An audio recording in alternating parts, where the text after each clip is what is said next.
Welcome to episode 237 of the Shared Security Show. And joining me this week are the world's most wanted co-hosts, We need Scott mugshots or Wright something. and Kevin Johnson. I'm trying to figure out, are we wanted because people like us as co-hosts, or are we wanted because we're so bad at co-hosting we're on the FBI top 10?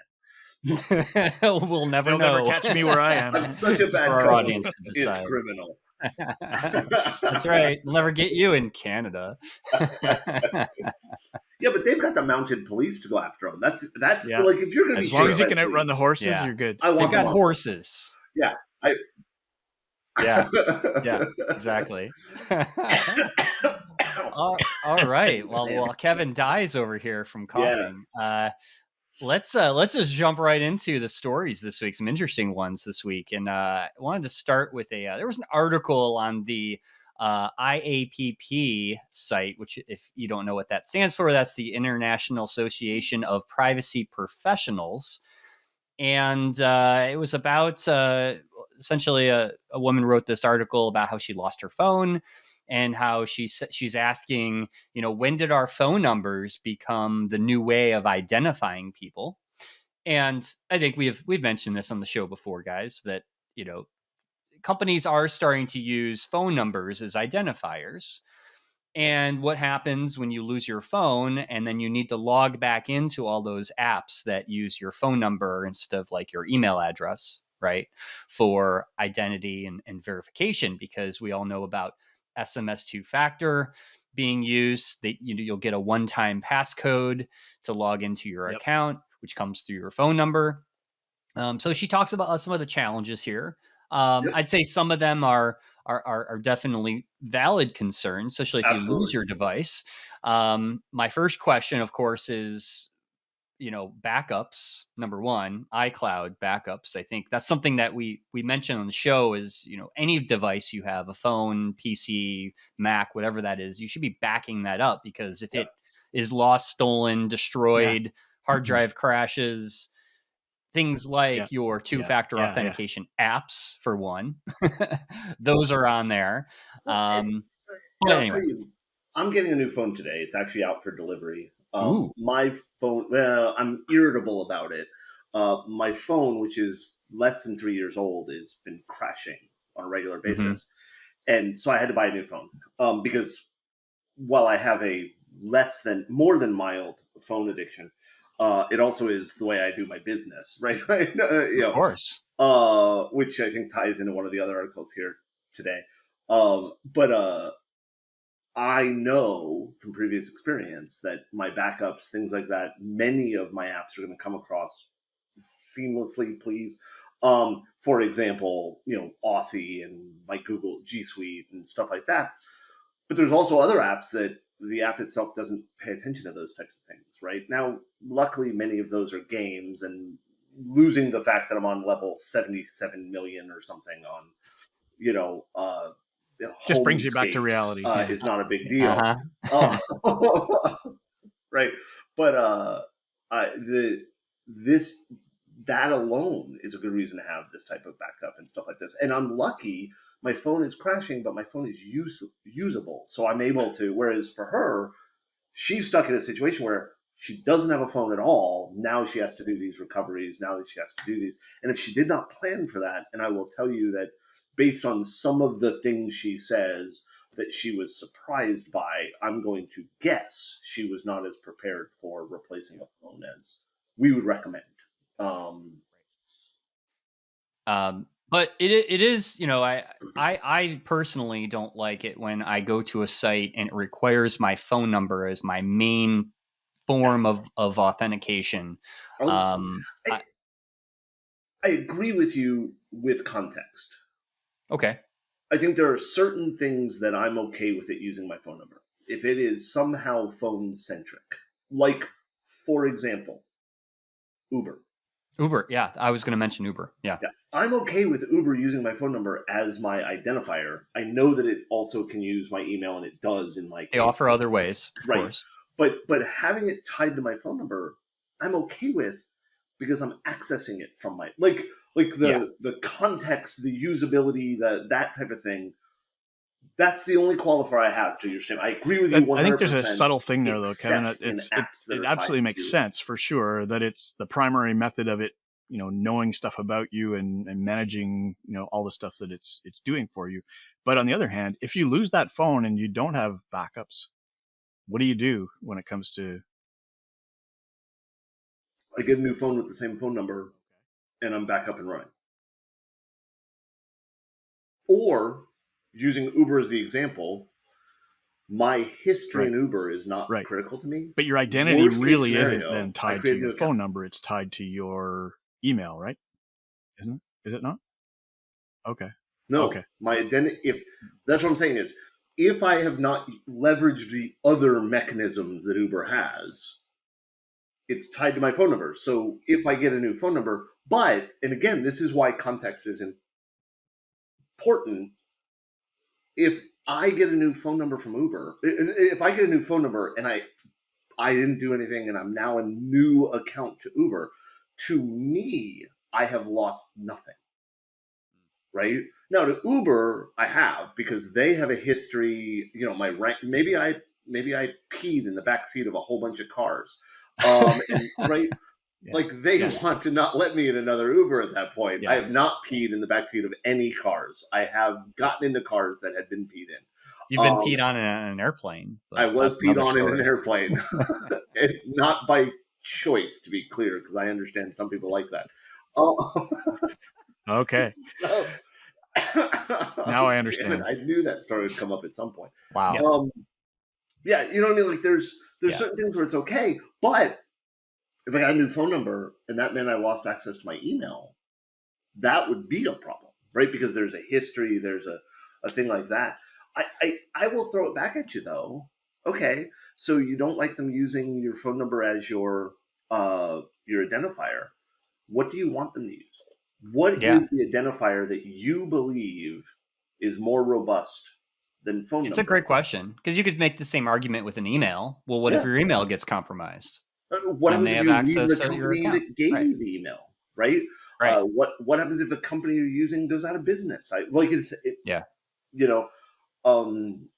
I'm not saying that's a good argument. Email. Yeah, email just has a long-standing sort of robustness. I mean, there's been hacks and weaknesses, but generally it's the accepted method, and I guess it's because the providers have been pretty reliable. I would argue that my phone is depends on how you measure reliability, but yeah, okay. Yeah, I mean, my phone is absolutely more accessible to me than my email addresses. And history has shown, if we look at breach reports, if we look at compromises, more email addresses are compromised than phones. Right? And I prefer email. I'm totally agreeing with you guys. I'm just saying that when we look at context, and this is the thing, I shared that article from the librarian, the letter from the librarian, right? We all very much are privileged, right? I will guarantee you that all three of us have actual broadband at our houses, not the US definition of broadband, which is 25 meg down and 3 meg up. Oh, it's pathetic. Idiots. But we have actual broadband. We have modern computers. We have modern phones. We have access almost everywhere we go. And in most cases, if we don't have internet access, it's because we've chosen not to have internet access at that point, right? But, and this is, please don't vet, I'm not going to vet this number. This is a number in a specific article, which Tom will be able to link to this, right? This is an open letter from a librarian to the Google security team, who is basically saying, are you aware of the fact that in the US, 13.6% of people do not have internet at home of any type? Not just they don't have fast internet, or they don't have internet. And in certain zip codes in Pennsylvania, Philadelphia, 60% of the population, and we can all make the assumption, and the letter actually clarifies it later, that we're talking about low-income minority areas of the city. 60% of the people, the only way they have access to the internet is through the computer at the library. Wow. And so when we talk about using identity, right? How do we identify that person? How do we take that person? And, I saw many people, when this letter came out, many people were like, well, this is why we need a national ID. And I'll point out how shitty some Oh boy. politicians have been with making ID a requirement and then removing the ability to easily get an ID. Again, targeting minorities and low-income people. Yeah. Right? We have to be very careful when we talk about identity, when we talk about, this lady who lost her phone. That sucks. And I feel bad for her. Yeah. And I sympathize with the problems she went through. But the hurdles she went through are nothing compared to somebody who's living on Section 8 housing, that the only way they maintain that housing is by maintaining their information to the government. And the only way they can maintain that is by going to the library and using a computer that has no other form of identifying them, right? And I mean, I'm taking this down a path that we probably don't want to go into right now because we have limited time. But yeah, we have to make sure that as we push forward into this nirvana of holodecks, there he goes with the holodecks again, and amazing identity, right? I love the idea of a holodeck. I want the holodeck. We have to make sure that we take into account that there is a significant number of people. Yeah, the digital that divide, nowhere right? near the access we have. And, great point. Too many of the things, Web3, the scam that it is completely designed around the idea that, oh yeah, of course you have internet access. Yeah. So, no, that is a really, really good point. And a lot of the things that we see in articles and other things especially talking about authentication, do not talk about that fact. I mean, we've mentioned that about flip phones that were coming back, right? Yeah. Flip phones are very popular with certain areas of the country that maybe that's all they can afford, and they don't even have smartphones yet. Yeah. So yeah, for sure. Yeah. Fascinating stuff. Well, why don't we go into our favorite segment? Sorry. Which is Aware Much. Aware Much. Thanks, Tom. Our Aware Much segment is brought to you by ClickArmor, the first fully gamified awareness training and engagement platform. So I would guess that we have quite a few listeners who might classify themselves as being paranoid, and maybe some who go to hacker conferences Slightly. like DEF CON, right? So next week. So there's always that question about how do you protect your mobile devices and its communications when you go to these kind of hostile types of shows. There was a post that we found on Reddit by somebody who really thought this through and came up with a free throwaway phone configuration, which was really interesting. So do you guys want to describe what that is and what you think about that? I mean, I'll generalize it. Is this time of year, because we're getting close, we call it Hacker Summer Camp, right? We have BSides, BlackHat, and DEF CON, all in the lovely city of Vegas, Las Vegas. Well, lovely might be the wrong word. Cesspool that is known as Vegas. That might be a little bit better, but and everybody comes to these conferences to attend as an attendee, right, to see talks and network and things like that. But there's also people that come there to hack everybody and to, it's just that type of event, right? So people come up with creative ways of, instead of just keeping my phone off or using something like a Faraday sleeve from our sponsor Silent, by the way, they come up with these things, these burner phones and other things. And I guess the point of this, I think, and Kevin, you had brought this up earlier, is that we kind of make a big deal out of here's how you prepare to attend DEF CON. And a lot of it can be very simplified, right? Basic common sense in some ways. And I think we're over paranoid a bit when it comes to attending a hacker conference. You should be vigilant, obviously, but here's my question. Yeah. Are we over paranoid? And when I say we, I mean the people who randomly post things on Reddit and blogs. Or are we leveraging the Hackers Summer Camp mystique to promote our own crud, right? Because here's my thing. I've heard this for years. I've been going to DEF CON longer than I would like to admit because I'm old, right? What are we at? DEF CON 30? It's like Super Bowl 45. Yeah, this Right? is the Is this 30th. year 30? Yes. I think the first one I went to was 12 or 14. I was right? at 14. And I know that I'm young in DEF CON age compared to many people, right? DEF CON age, that's a new thing. So, but I've heard this every year. Like, oh my God, get a burner phone. Why? Why? What are you so afraid of? Why is your phone so insecure? Because let's go back to the same thing, right? We just talked about this in the last article. If I lose my phone, like I'm going to carry my phone to DEF CON. I'm going to be in Vegas. It's going to be a brand new phone because my phone arrives today, right? I hope, knock on wood, it arrives today. I'm going to have a brand new phone. It's going to have all my stuff on it. It's going to have all my accounts on it, and it's going to be in my pocket, right? If I lose that phone, what's going to happen? Well, one, the phone's encrypted. Two, I have a strong passcode, biometric, blah, blah, blah, whatever, right? Is it possible that somebody's going to have a 0 day that they're going to throw randomly They're around? not going to burn a 0 day on you. Why would you? Right? Like that's like this idea No offense. of, well, I go to DEF CON and they're just random Wild West. It's like and the Star Wars dying. cantina, people right? lived in the Wild West with no issue. Right? People lived there. There were lots of people in the Star Wars cantina that drank fine, that lived their lives. Nothing happened, right? This idea of, and by the way, let's be very clear. This idea that I'm scared of DEF CON, I'm scared of my data, I'm scared of this. So here's what I'm going to do. I'm going to buy a burner phone, install this random app that an anonymous person on Reddit said was a good idea, and I'm going to tie my entire identity and data access to this bullshit thing I downloaded off the internet. You're an idiot. Like, I'm sorry. And I'm not saying this guy's attacking people.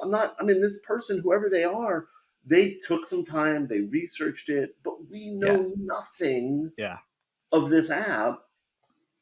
And it's like, okay, well, this will be safe. Because I'll tell you right now, here's what's going to happen. You're going to buy a burner phone. What are you going to do the first thing you get to it? Yeah. You're going to log into your Google ding, account. Ding, ding, ding, ding. Like you're going to put, exactly, that's awesome. Right? Like, that's hilarious. Carry your own info. Or don't bring a phone at all. Imagine the nirvana you'll have not checking your Candy Crush score every minute. That's how I look at it. Like, I'm going to have my phone just powered off because I look at it as like it's a way for me to like digitally detox myself, right? Yeah. For a couple days. Honestly, it's the way I look at it. And I think, and maybe Scott, you're going to get to this, is like there's some basic things that obviously you should do. I mean, just turn off your Wi-Fi, turn off your Bluetooth. Right. I mean, common things. I mean, those are things that people do go after Wi-Fi at DEF CON. That is, but you should have your Wi-Fi and your Bluetooth off. Yeah, but nobody does that, Kevin. Anyways. Yeah. Okay. Right. Says the guy who publishes his phone number every episode. 904-430-24. It's that's how people for me. Yeah. I want that number everywhere. But yeah, I mean the basics, safe security stuff, especially people going to hacker conferences should understand. And it almost does seem a bit like a bit of a sensational thing to talk about. Hey, this is a cool way I did things and get people to talk about you. But I mean, maybe it was just legitimate, and that's fine. It just reminded me a little bit of when I was doing the Honey Stick project, when I was dropping smartphones around different cities, and I had the first round of them. Actually, Sprint donated them to Symantec, for us to do the project. In the second round, I found that I could buy them at, I don't know what you call it here, but or in your area, but factory direct or whatever. It's like, it's not really factory, it's like secondhand stuff, right? Like unlocked phones you can buy for like $80 and get a pay-as-you-go SIM card, and the whole thing I got working for less than $100 per phone. Mm-hmm. So I mean, if you're spending thousands of dollars to go to DEF CON and pay for hotels and entertainment, and you can't pay $100 for a burner phone or whatever, that's, I don't know. That's the idea that I had. But this installment of Aware Much has been brought to you by ClickArmor, the first fully gamified awareness and engagement platform. So we get a lot of managers who struggle with employee participation in their compliance programs. And that's why we built ClickArmor, to harness the proven power of gamification. It's not a gimmick or even a game, really. It's just providing a more interactive and fun way to use psychological drivers to make it more enjoyable and effective. So you can run a pilot program right now in your organization for as little as $325. And if you do it now, you'll be ready for a larger scale deployment at Security Awareness Month, right? So go to clickarmor.ca/quickstart Nice. and get started within minutes. And that's it for this installment of Aware Much? All right. Well, let's go to our last story, which to continue the phone episode. I don't know how I chose all phone related stories. This is interesting, but so Samsung is announcing repair mode, which will stop technicians from looking at your photos and your private data if you ever have to get your phone repaired. And this has been an issue where we've had, I know there was a big lawsuit. Apple, I guess, was sued because Apple technicians at the Apple Store were looking at people's photos and then posting them elsewhere online and things like that. So Samsung is releasing this with the Galaxy S21 series in a software update. Really good idea. Yeah. I mean, I think this is every a good time thing. you add a security feature or a convenience to something, I always think, so how can that be exploited? There's always a vulnerability somewhere. Well, I mean, the vulnerability could be definitely. You might have to have a special password or something, and will you forget the password, or what other things could go wrong in this kind of thing?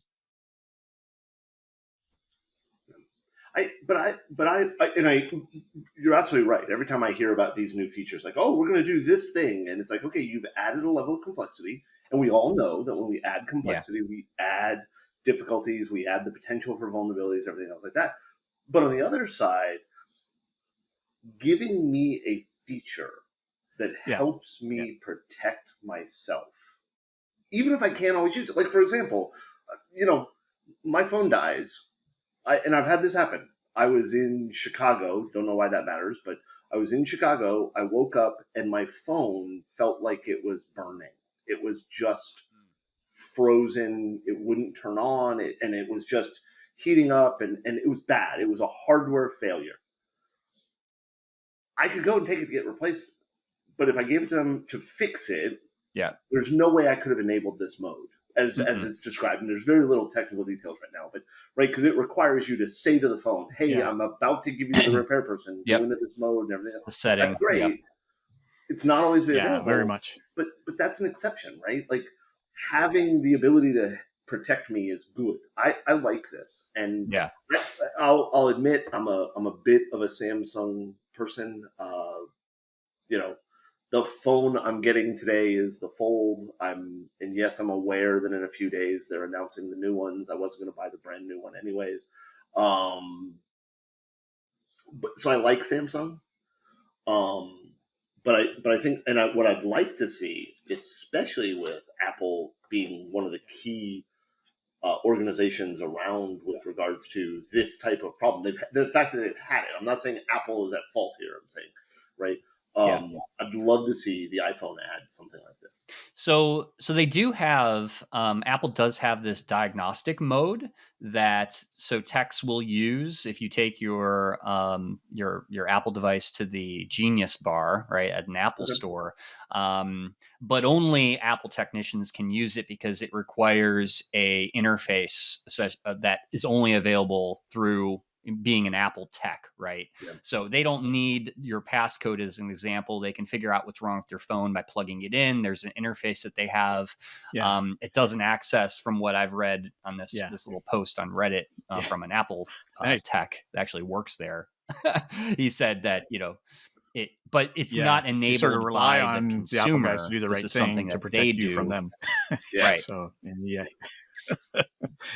yeah, I know that sounds crazy, but hopefully Apple will come out with something that's in like typical Apple, right? They'll copy something off of Android. This is definitely something I would say, it's not protecting you from people who are targeting you. Really, it's more of an opportunistic threat, right? It's the whole idea of putting a password on your device. It's really just protecting it, as Kevin said, protecting yourself. Yeah.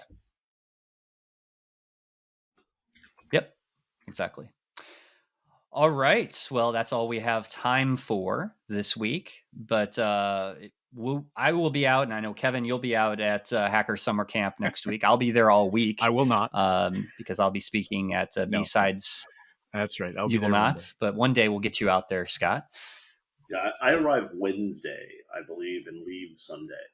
Yeah, I'm Monday Have a through safe trip, Friday, guys. so I've got a long week ahead. So thank you very much, and we will catch all of you next week.